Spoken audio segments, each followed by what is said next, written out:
Hello guys, कैसे हैं आप लोग। हमारे चैनल नेशनल एग्जाम्स में आप लोगों का स्वागत है। तो आज हम करेंगे जो पिछले हफ्ते पेपर हुआ था सैटरडे में, राव आईएएस में ऑफलाइन हुआ था, तो उसका सॉल्यूशन करते हैं। तो जिन लोगों का फॉरेस्ट गार्ड एग्ज़ाम है या आने वाला वीडियो एग्ज़ाम है तो वो यहाँ से ज़रूर इस क्वेश्चन को ज़रूर देख ले। हो सके कुछ क्वेश्चन रिपीट भी मिल जाए, क्योंकि ये पूरा का पूरा पेपर सिलेबस के अकॉर्डिंग बनाया गया है। ऐसा नहीं है कि इसमें कहीं से कुछ भी उठा के डाल दिया गया है। कुछ प्रीवियस ईयर के क्वेश्चन हैं और कुछ नए क्वेश्चन हैं जो सिलेबस के अकॉर्डिंग है, नए पैटर्न के हिसाब से। ठीक है, तो आपको इसमें अपना अलग अलग सब्जेक्ट का भी कमेंट करके स्कोर बताना है। जैसे हिंदी का बताना है, जीएस का बताना है, उत्तराखंड का बताना है। और इसमें 20 क्वेश्चन हिंदी के मिलेंगे, 40 जीएस के मिलेंगे और 40 क्वेश्चन उत्तराखंड के मिलेंगे। चलिए शुरू करते हैं। और एक चीज़ और है कि इसमें यहाँ डिटेल नहीं बता पाऊँगा हर एक क्वेश्चन की, क्योंकि वीडियो लंबी हो जाएगी। उसके लिए ये वीडियो 3 पार्ट में अलग से बनाई गई है, तो वो आपको थोड़ी थोड़ी करके मिल जाएगी। ठीक, वहाँ देख लेना।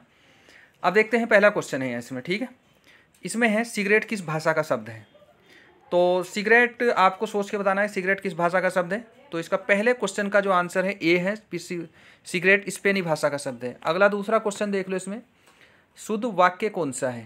तो शुद्ध वाक्य जो होगा इसका सी आंसर होगा, आपकी महती कृपा होगी। तो इसके बाद तीसरा क्वेश्चन देखते हैं, निम्न में से कौन द्रव्यवाचक संज्ञा है। कौन द्रव्यवाचक संज्ञा है, तो इसका आंसर होगा बी सूत।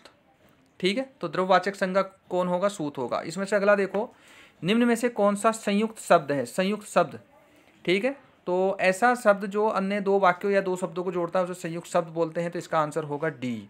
ठीक, अब अगला लास्ट ये 5वां क्वेश्चन देखते हैं कि हिंदी भारत की कैसी भाषा है। तो आप अपना आंसर लिख लो।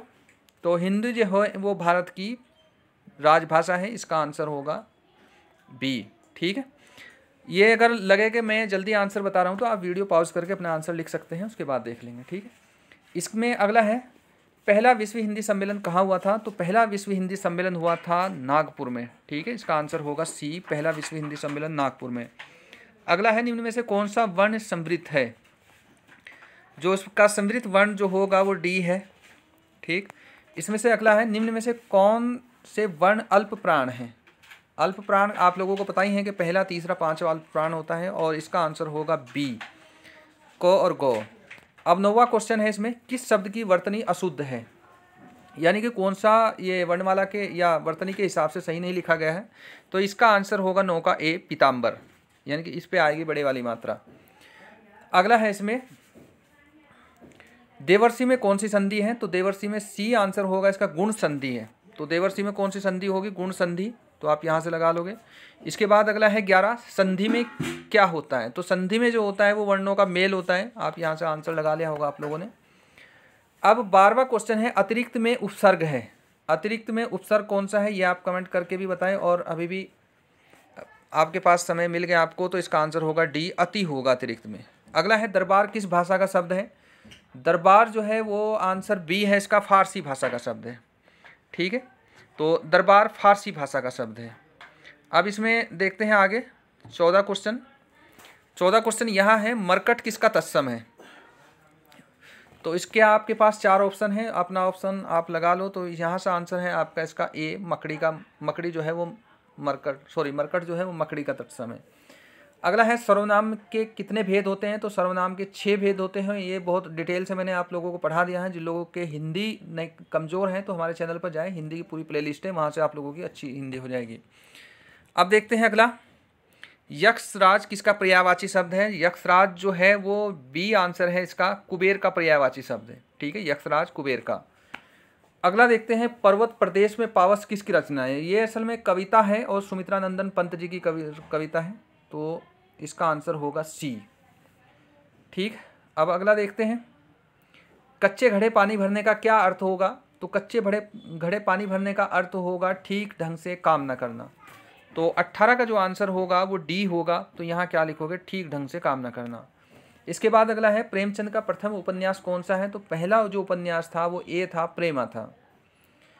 आगे देखते हैं, हम लोग किसकी रचना है। ये बड़ी फेमस रचना है, 2-3 बार पूछ लिया। आप इसे खुद कमेंट करके बताओगे कि हम लोग किसकी रचना है। और इसके बाद अगला देखते हैं, दोहरे दंड से संरक्षण किस अनुच्छेद में दिया गया है। ठीक है, ये आगे यहाँ से जीएस शुरू हो गई। इससे पहले 20 क्वेश्चन जो थे वो हिंदी के थे। आप कमेंट करके ज़रूर बताएं कि हिंदी में आप लोगों के कितने क्वेश्चन सही हुए हैं। अगला देखते हैं, ये दोहरे दंड से संरक्षण किस अनुच्छेद में दिया गया है? तो इसका अनुच्छेद आंसर है 21 का बी है। ठीक है, तो इसका जो आंसर होगा वो बी होगा। अब अगला है इसमें, विधि द्वारा स्थापित प्रक्रिया वाक्यांश किस देश के संविधान से लिया गया है? विधि द्वारा स्थापित जो प्रक्रिया है वो 22 का सी आएगा, जापान से लिया गया है।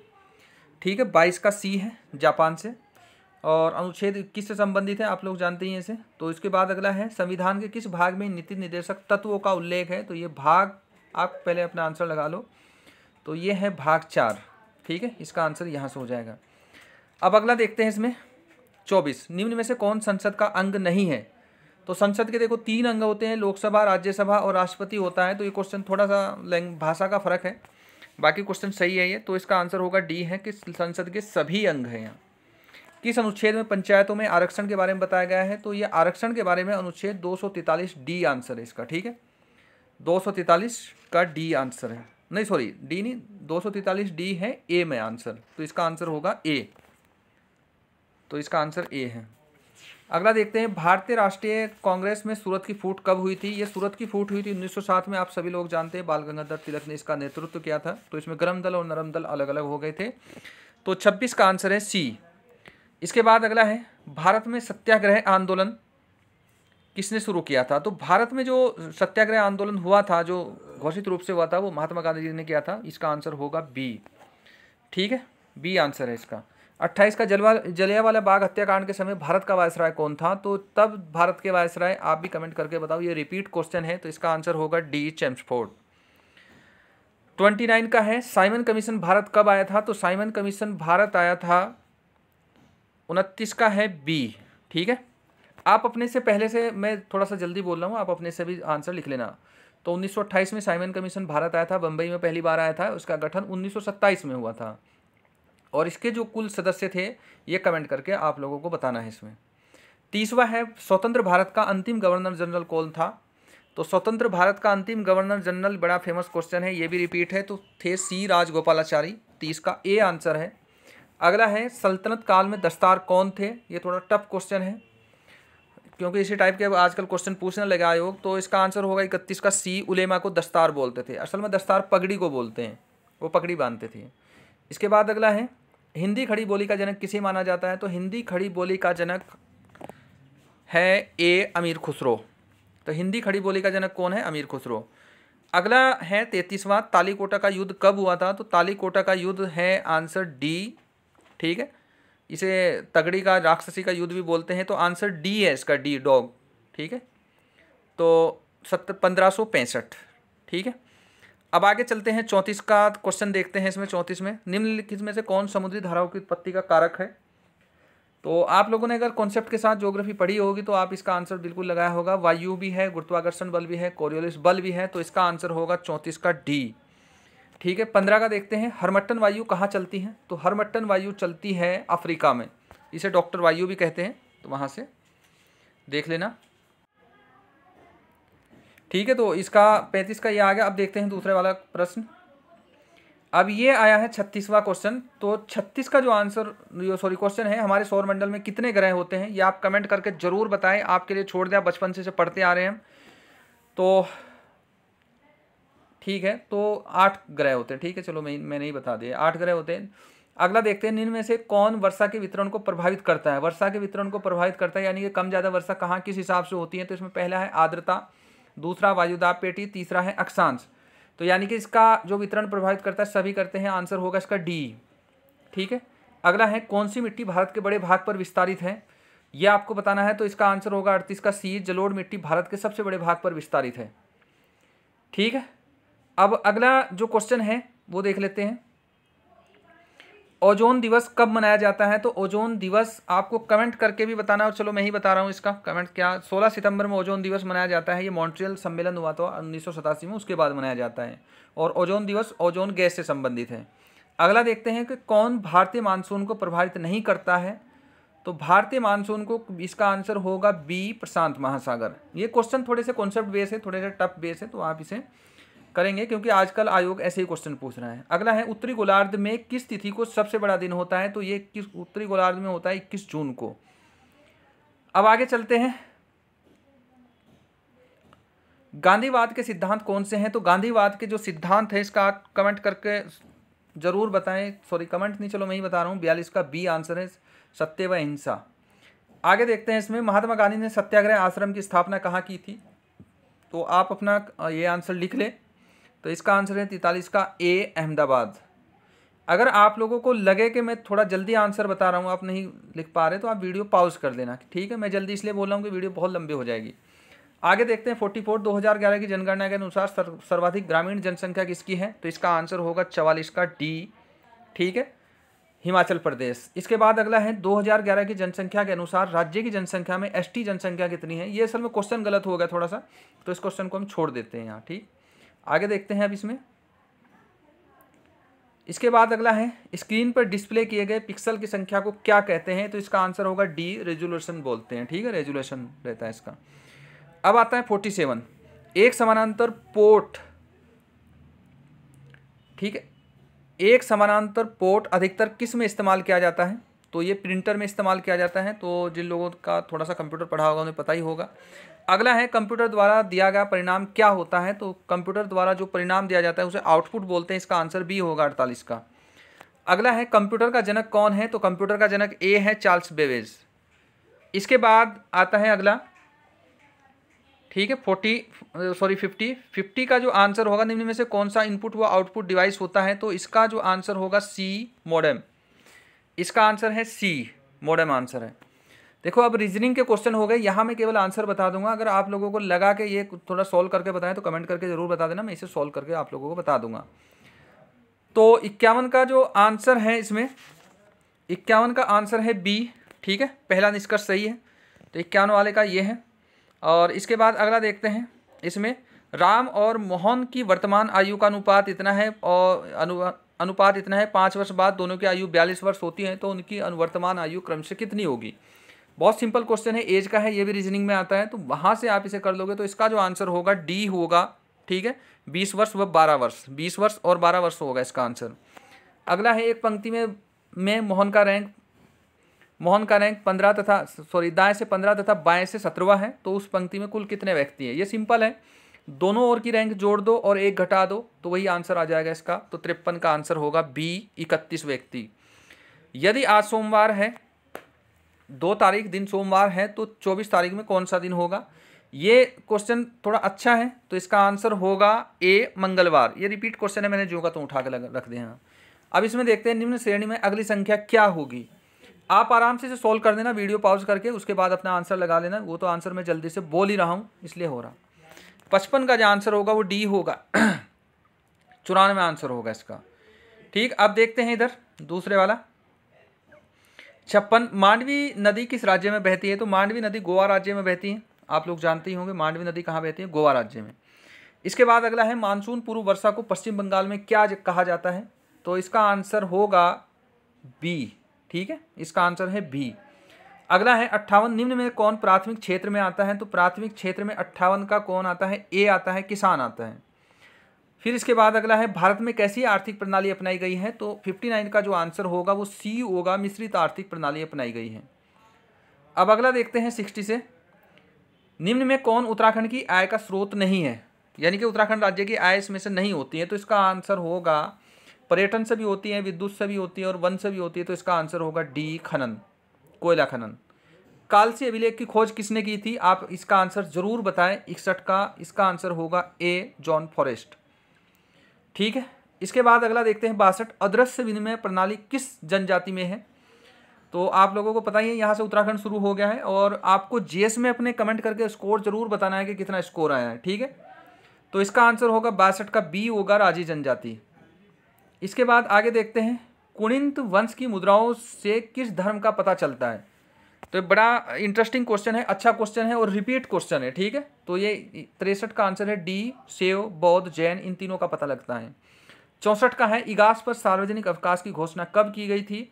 तो आप कमेंट करके जरूर बताएं कि इसकी घोषणा कब की गई थी। सॉरी कमेंट नहीं, आपको नाम बताना किस मुख्यमंत्री के समय की गई थी। कमेंट, ये आंसर तो मैं बता रहा हूँ। 64 का आंसर है बी, 2021 में की गई थी, ठीक है। तो इसे कणसी बग्वाल भी बोलते हैं, ये जरूर ध्यान रखना क्योंकि ये क्वेश्चन आया हुआ है। अगला है, उत्तराखंड के प्रथम राज्यपाल कौन थे? तो ये बहुत आसान और सिंपल क्वेश्चन है, आपको कमेंट करके बताना है ये कि प्रथम राज्यपाल कौन थे। बहुत सिंपल क्वेश्चन है, ठीक है। अब आगे चलते हैं।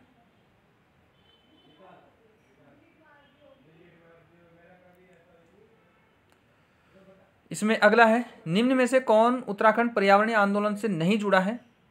ठीक है, पर्यावरणीय आंदोलन से कौन नहीं जुड़ा है, तो इसका आंसर होगा ए बाबा बमराड़ा। ए आंसर है इसका बाबा बमराड़ा। इसके बाद अगला है, चंद राजाओं का राज्य चिन्ह क्या था, तो चंद राजाओं का राज्य चिन्ह था गाय। बी आंसर है 67 का। अगला है, अजयपाल के बाद तिब्बत पर किस शासक ने आक्रमण किया था। अजयपाल के बाद तिब्बत पर किस शासक ने आक्रमण किया था, तो इसका आंसर होगा डी महिपति शाह ने। ठीक है, मानसा ने भी किया था, लेकिन ये इसके हिसाब से यही है, महिपति शाह। अगला है, पेशावर कांड कब हुआ था, तो पेशावर कांड को आप सभी जानते हैं, तो बहुत अच्छा क्वेश्चन है, तो इसका आंसर होगा सी। ठीक है, 1930 में पेशावर कांड हुआ था। इसके बाद अगला देखते हैं, कुली बेगार आंदोलन किस जिले में हुआ था, तो आपको कमेंट करके बताना है। सॉरी नहीं, मैं ही बता रहा हूँ, कुली बेगार आंदोलन आपको ये बताना है किस नदी के किनारे था, तो 70 का आंसर होगा ए बागेश्वर। ठीक, अगला देखते हैं इसमें अब, नैनी पातल कहाँ स्थित है। नैनी पातल धातु कर्म के लिए था। ये इसका महत्व इसलिए भी है क्योंकि ये पाषाण युग से ये स्थान, पाषाण युग के यहाँ अवशेष मिले हैं। ठीक है, नैनी पातल में। तो 71 का जो आंसर होगा वो ए होगा। ठीक है, पिथौरागढ़ में है नैनी पातल, तो इसका आंसर जो होगा वो पिथौरागढ़ में है। ठीक है, दूधातोली किस हिमालय का भाग है। दूधातोली आपको बताना है 72 का, तो इसका है ये मध्य हिमालय का भाग है दूधातोली। 73 का है, उत्तराखंड के कितने जिले अंतर्राष्ट्रीय सीमा से जुड़े हैं, और तो अंतर्राष्ट्रीय सीमा से जुड़े हुए हैं ये 5 जिले जुड़े हुए हैं। आपको कमेंट करके ये बताना है कि वो जिले 5 कौन कौन से हैं। ठीक है, ये जरूर कमेंट करके बताएं। इसके बाद अगला है 74, उत्तराखंड का गठन कब हुआ था, तो उत्तराखंड का गठन हुआ था 9 नवंबर 2000 में, और वो ऑप्शन में नहीं है, तो इसका आंसर होगा डी। ठीक है, अगला देखते हैं इसमें, विश्व प्राकृतिक धरोहर केंद्र कहाँ है, तो ये विश्व प्राकृतिक धरोहर केंद्र यूनेस्को की सहायता से बना था, देहरादून में है, और 2014 में स्थापित हुआ था। अगला है, लाल पांडा परियोजना कब शुरू की गई थी, ये 1996 में की गई थी लाल पांडा परियोजना। अब अगला है, इसके बाद उत्तराखंड का पहला रामसर स्थल कौन सा है, तो पहला रामसर स्थल था आसन आरक्षिति। पहला रामसर स्थल कौन सा था, आसन आरक्षिति। ठीक है, और इसे ढालीपुर झील भी बोलते हैं। अगला है, भिलंगना नदी किस स्थल से निकलती है। जो भिलंगना नदी है वो किस स्थल से निकलती है, आपको ये रिपीट क्वेश्चन है, कई बार आ लिया, तो खतलिंग ग्लेशियर से निकलती है, आंसर बी है। इसके बाद अगला है, हरीशताल किस जिले में है, आपको कमेंट करके जरूर बताना। नहीं कमेंट नहीं, थोड़ा टफ क्वेश्चन है, आप नहीं बता पाओगे, शायद कुछ लोग ना बता पाए। तो 79 का आंसर है डी, उत्तरकाशी। 79 का आंसर क्या है, डी है, उत्तरकाशी में है हरीशताल। ठीक, अब चलो देखते हैं अगले क्वेश्चन। 80, गंगा को राष्ट्रीय नदी कब घोषित किया गया था, तो गंगा को राष्ट्रीय नदी जो घोषित किया गया था वो 2008 में किया गया था। ठीक है, इसके बाद अगला है, सर्वाधिक, ये 4 नवंबर 2008 था। सर्वाधिक वन कितनी ऊंचाई तक मिलते हैं, तो सर्वाधिक वन जो मिलते हैं तो 1800 से 3000 के बीच में मिलते हैं सर्वाधिक वन। ठीक है, 81 का सी होगा। ठीक है, और सबसे कम कितनी ऊंचाई पे मिलते हैं, ये आप कमेंट करके जरूर बताएं। चलो अब अगला क्वेश्चन देखते हैं, सरुताल बुग्याल किस जिले में है, तो सरुताल जो बुग्याल है वो उत्तरकाशी में है। ठीक है, उत्तरकाशी जिले में है सरुताल बुग्याल। तो इसका जो आंसर होगा डी होगा, सरुताल बुग्याल, इसका आंसर है डी। अगला है, कोऑपरेटिव ड्रग फैक्ट्री कहाँ है, तो इसका थोड़ा सा इसमें डाउट हो गया था, तो ये क्वेश्चन का आप कमेंट करके ज़रूर बताएं। ठीक है, बहुत आसान है और रिपीट क्वेश्चन है, कोऑपरेटिव ड्रग फैक्ट्री कहाँ है। अब अगला देखते हैं, सबसे पुराना राष्ट्रीय उद्यान कौन सा है। सबसे पुराना राष्ट्रीय उद्यान बताना है आपको, तो 84 का आंसर होगा डी, कार्बेट।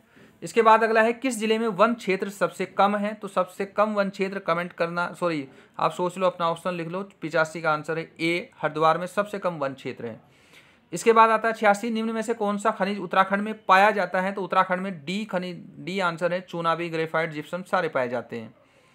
ठीक है, सब पाए जाते हैं। अगला देखते हैं इसमें, 87 में कितने प्रतिशत भूमि उत्तराखंड में कृषि योग्य है, कितने प्रतिशत भूमि है जो कृषि योग्य है, तो ये रिपीट क्वेश्चन है, आया हुआ क्वेश्चन है, तो इसलिए इसका आंसर, चलो मैं ही बता रहा हूँ, इसका आंसर है सी, ठीक है, इसका आंसर क्या है, सी है। अब अगला है शंकर गुफा कहाँ है, तो शंकर गुफा देवप्रयाग में है शंकर गुफा, और टिहरी जिला पड़ता है ये।